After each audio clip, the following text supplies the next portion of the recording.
the impact of the Stealth Omicron variant. So Dr. Wu, take it away. All right. Thank you, everybody, for joining today on a sunny, I had to look outside because I haven't been outside, a sunny Monday. It's probably very cold outside, though. Hope everybody had a good weekend. So let's give some numbers. Let's start with the numbers. So at Bacchus, as of today, January 31st, we had 46. At Charlotte, we had 19. At Hartford, we had 137. At Midstate, we had 38. At St. Vincent's, we had 37. At the Hospital Central Connecticut, we had 44. At Wyndham, we had 7. At Natchog, we had 4. And at Bradley, we had 2. Overall, our numbers are down about 14 as compared to yesterday. And our ventilator patients remain the same, but they are down from our peak of being in the 50s, which was a few weeks ago at this point. This mirrors the northeast trend that is happening at this time. And we do know that other parts of the country are still experiencing some surges, and deaths do unfortunately remain high, not just in the state of Connecticut, but also across the country. Let's see, I think that's pretty much on the numbers. We can talk a little bit about the BA2. Dr. Wu, just back to the numbers for a second. Sure. Is that still at a steady pace? Is that pace consistent with what you were predicting?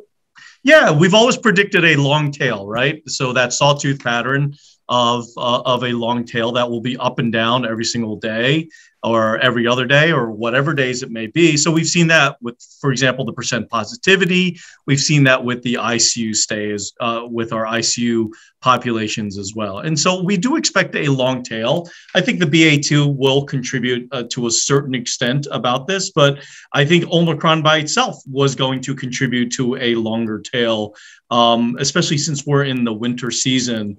The good news is that influenza still remains very low at this point. We are picking up other respiratory viruses. But yes, I don't expect this. You know, everybody was predicting a very steep decline. And I think the very important thing to remember is that even though the numbers are coming down very nicely, when you take an overall perspective, they are still remaining very high at this point. So, for example, we have a total of 334 patients in the hospital across HHC at this point. That's still high, even though the numbers are down from, you know, the mid 500s. And so even though it's dropped to almost 40%, it's all relative because they're still high. And the mainstay of defense, if we've talked ad nauseum about, still getting vaccinated, still getting boosted. And I should really put the emphasis on getting boosted. I almost said emphasis. There's a movie, I'm sorry, I'm digressing here, but they talked about you're putting the emphasis on the wrong syllable. So the emphasis really should be placed on getting boosted at this point, because the studies are clearly showing that this is your protection, not just necessarily against getting Omicron, but from having its main purpose is preventing severe hospitalizations at this point. In terms of the BA2, you're hearing about it a lot in other countries. Yeah, I do want to talk about that. Yeah, my question is, how will that impact this downward trend? I read an interesting New York Times article saying that while it's not alarming, it could slow down the case decline. So if you could talk a little bit about that. Yeah, so I'm going to take credit for the New York Times article because, as you know, we've been saying for the last few weeks that this is going to be a long tail, right? This is going to be the long sawtooth pattern. And I would make reference that the BA2 is, although maybe slightly more contagious, is still Omicron by nature. And we always knew that Omicron by nature was going to slow our recovery at this point. All right, we do have a question coming into the chat. I do invite you to ask all of your questions while we have Dr. Wu available to us. Ask all your COVID-19 related questions while we have him. The first one comes from Jordan Fenster from Hearst, Connecticut Media. Why is it called Stealth Omicron? Is that a hyperbole or is it accurate? So, Jordan, that's a very good question. I'm going to say it is a little bit of hyperbole at this point. Just like we had Deltacron, just like we had Flurona, I mean, so as it tends to be, unfortunately, we live in a very binary society. So it is either a 0 or a 1 at this point. And so Omicron, it may be the stealth Omicron may be slightly more transmissible, seems to be just as dangerous or just as not dangerous, depending on your point of view. But it is somewhat hyperbolic at this point. Omicron by itself, just by its sheer infectivity, has resulted in a large increase in cases and hospitalizations, even though those are still coming down. And so I think what the stealth may refer to is its potential ability to evade detection, either by your own existing immune system or by some of the tests that are out there. But I think a lot of the data needs to be solidified on that. I think that is, I don't want to say that's hyperbolic. I just want to say that there still needs to be research that needs to be put into place about the quote unquote stealth Omicron. But if we called it Omicron 2, let's face it, it's not really as sexy as stealth Omicron. So I think that's why it's been given the name. To me, it's kind of like rehashed Omicron. That's maybe a little better. So that's what I'm going to call it, rehashed Omicron. So there we go. We heard it here first. Two Yes. questions coming in from Eliza Fawcett at the Hartford Current. The first is, are you encountering any issues obtaining paxlovid? So, yeah. So, Eliza, that's a really good question, because it's like everything in COVID, it is all a matter of perspective. We've talked about maintaining your perspective with COVID and how COVID has given us a new perspective on things like influenza and other respiratory viruses. So I will say this from a perspective standpoint. We have not had any issues obtaining paxlovid, but that's from the perspective of obtaining it. In general, it's still not available to the general population. And so if you look at it from the lens of that perspective, then yes, it is still difficult to obtain paxlovid because it is not widely available. But in terms of the hospitals being able to get it and give it to patients, we have not had any problems. Eliza's second question, do you expect hospitalizations to level out at a certain point or keep declining swiftly? I don't think they're going to level out. I've been saying it for 2 weeks and I'm going to stand by it. Long sawtooth pattern. That's what we're going to do all the way through February, probably all the way through March. I do not think it's going to level out. And I don't think the hospitalizations have leveled out. I can pull up, I don't have the current CH8 or the state data, but I'm trying to look at our census, the COVID census. You know, we hit a peak around 2,000 and we're down to almost 1,000 at this point. So that's pretty darn good. But again, I'm going to say perspective, 1,000 is still terrible. So I don't think it's going to level out. I think it's going to continue to decline. I'm not going to say swiftly, just prolonged, like the way I talk. Steady, maybe? Yeah, depends what mood I'm in. All right, next question from Tracy O'Shaughnessy, Waterbury Republican American. When you talked about the studies that demonstrate the value of boosters, could you quantify that? Yeah, so the best thing to quantify with regards to that is that boosters, 95% reduction in severe hospitalizations. So that's all you kind of really need to know about it. So that was some of the recent stuff. I think there's other things that you could probably quantify it. But again, now I'm going to be binary. I'm just going to say boosters good, not boosted bad. Question from Dan Hearst, Connecticut Media. Follow up to Eliza's question. How many courses of Paxlovid has Hartford HealthCare received and how many has the system prescribed? Oh, very good question. I would probably have to look through my emails very quickly to have the exact numbers for you. But all I can tell you is that we are certainly giving Paxlovid from, let's see what I got. I'm sorry, I don't have an update for you. I'm sorry, Dan. So all I can say is that we have received Paxlovid. We are not in a shortage right now. But we are fairly strict with the criteria, but we have opened up that criteria in the last 10 days. So I'm sorry, I wish I would be giving you false numbers if I even guessed at them, but we are prescribing them.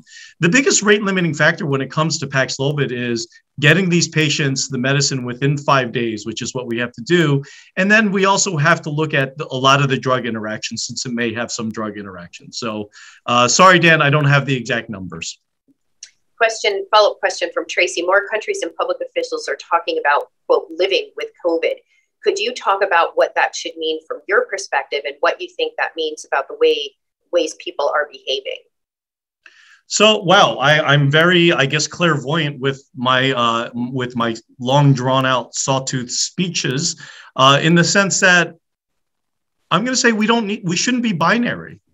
So living with COVID is, I think, the best way to approach this. And at Hartford HealthCare, that is what we are doing right now. We are trying to figure out how to, quote unquote, live with COVID.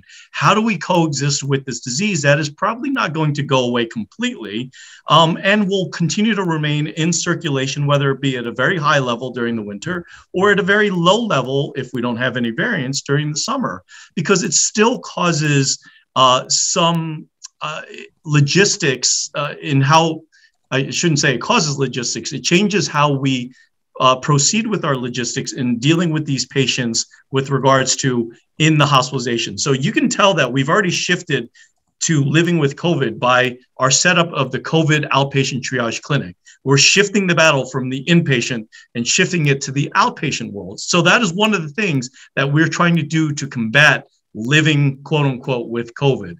And so I would say, going back to my previous thing that I had talked about, we shouldn't be binary about this. It shouldn't be 0 or it shouldn't be 1, just like what is happening in everything else, whether it be politics, whether it be, who has the best pizza. It's either good pizza, it's terrible pizza. Everything is becoming binary. Living with COVID should not be binary at this point, because there are going to be in-betweens. There are certain absolutes that we need to talk about, which is boosting. Boosting is an absolute, so we can take that as a binary. But masking, for example, has become gray. Do we need to mask in every situation? No. I've been saying for a few months now that outdoor masking probably not as important as indoor masking. We talk about gatherings. There are some people that are very binary about it. They're either everybody can gather or nobody should gather. And then there's a whole group that's in between. So living with COVID, I'm going to say that from a behavior perspective, it's going to be very gray, but gray is good because that gives us options how we should behave. Because you're asking specifically, how should people behave in certain situations? And all I'm going to say to answer that question is don't be binary. Approach it from what the situation calls for. And her follow-up question, could you talk about the contraindications of paxolvid? It's not right for everyone, right? People on certain drugs should not take it. Is that correct? That is correct. And I can't give you the whole laundry list of drugs that people should not get with it, but it is metabolized within the body by other enzymes that may metabolize other drugs. And so Paxlovid may increase the life of those other drugs and cause it to accumulate within your body, or they may decrease the life and render it less effective. And so, yes, you are correct. It is not for everybody, but even if you are on some of those drugs can actually be managed. For example, we'll stop certain drugs that are not essential to be taken every single day if you're going to take a short 5-day course of Paxlovid. All right. I don't see any other questions in the chat. Not too many questions today. If you have questions, please write them in the chat while we have Dr. Wu available. And Dr. Wu, while we may get some other questions, any final thoughts for the group in terms of where we are right now? Yeah, I think Tracy stole my thunder talking about living with COVID, because I think that's what we've been trying to do, how we shift Hartford HealthCare, how we are best able to benefit not only our patients, because our patients are obviously the most important population that we have to deal with, but also those who still work here and those who we interact with as well. Because the norm can't be running around with your hair on fire and trying to put out other fires while your own hair is on fire. So we need to preemptively deal with a lot of how we deal with COVID. And like I said, the COVID outpatient triage clinic is a very good thing that represents this. The more people we treat on the outside, the less people that show up on the inside. I cannot quantify all of the thousands of patients that we've infused with monoclonals and the hundreds that we've given Paxlovid or molnupiravir, how many have showed up in the hospital, but we know that that is exceedingly uncommon. And so I think In summary, I'm going to give, again, the glass is half full look. Actually, I'm going to say it's like 60% full. So it's not even half full. Like, there is a light at the end of the tunnel. Now, I will be the downer here and say that our biggest threat right now will be being unvaccinated, being unboosted, and then also the presence of variants. We do know when Dr. Hotez talked last week that the presence of an unvaccinated population is most likely to generate variants. And so when the other hemisphere, such as the southern hemisphere in the winter, when we are in our summer, if they are largely in part unvaccinated, there is also the potential of a variance to come out of that region, possibly, and thus show up on our doorstep in the late summer as well. So unboosted, unvaccinated are our enemies. Try saying that 5 times fast. But along with that, as you know, misinformation is probably even a bigger enemy, because it certainly has resulted in a lot of deaths. Not that I'm in the habit of listening to Joe Rogan or talking about Joe Rogan, but you may have seen the news with him and Spotify and Neil Young pulling his songs from Spotify, and Joe Rogan issuing an apology and saying that he needs to do a better job in terms of the information that he spreads. You know, that's a good starting point. That means he's not being binary. That means he's not being a 0 or 1. And that's really the only way to combat this going forward. And so I guess those are my final thoughts, and I'll step off of my soapbox. Tracy does have a clarifying question, mentioned that 40% reduction in hospitalizations. Since when? So Tracy, you're making me do math in my head. So I'm going to say, just in general, we peaked, I think, in the state on January 11th at 1,920, and we're at about 1,136 as of Friday, which I expect to be a lot lower. So those are the numbers. That's over a period of just 17 days. So that's pretty good. And Dr. Wu, while we have everyone, where do we stand with flu? Oh, flu. Again, knock on wood, I don't want to say that flu is gone, because we're certainly still seeing flu as well as other respiratory viruses. But the flu numbers look pretty good right now. In terms of actual numbers for the states, oh boy, you're all asking these hard questions at this point. We have 3, as of Friday, we have 3 that were hospitalized with influenza. And then we had 1 that was in the ICU. That's in the state, not for Hartford HealthCare. For Hartford HealthCare, in the week from January 23rd to January 30th, we only actually had 2 influenza cases that we picked up. That's great. Those are good numbers.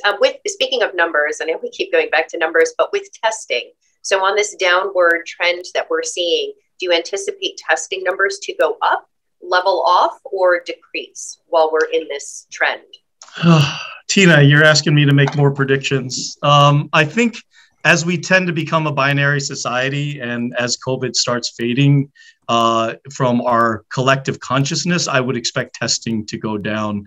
I think we're going to see bumps. We're going to see bumps around, say, school, return to schools. Not that that's happening right now. Camps, we're going to see, for example, a lot of testing that's going to be ramped up.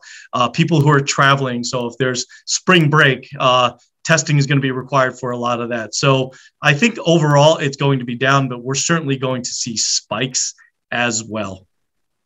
One last question from Tracy. Have your sites seen any increase in first vaccines or boosters since Omicron arrived? I'm going to be honest with you. Our first vaccination rate has not really changed all that much. And I'm disappointed in not just our booster level, but across the country. Boosters certainly it's not up to par that we would want it to be. We certainly saw an increase in boosters when Omicron first arrived, but with numbers getting better, and I've said this, I think, a year ago on some of these things, when numbers get better, vaccinations tend to go down, unfortunately. And that is our biggest fear for this time next year in October, that we're going to have a large unvaccinated or unboosted population at this point. All right. So the main takeaway, still trending downward. So things are on the up and up. So we like that. Thanks, Dr. Wu. I appreciate it. And thank you all for watching and asking your questions today, and we will be in touch when our next media briefing is. So thank you all again for joining us, and have a great day. Be well. Thank you. Bye-bye.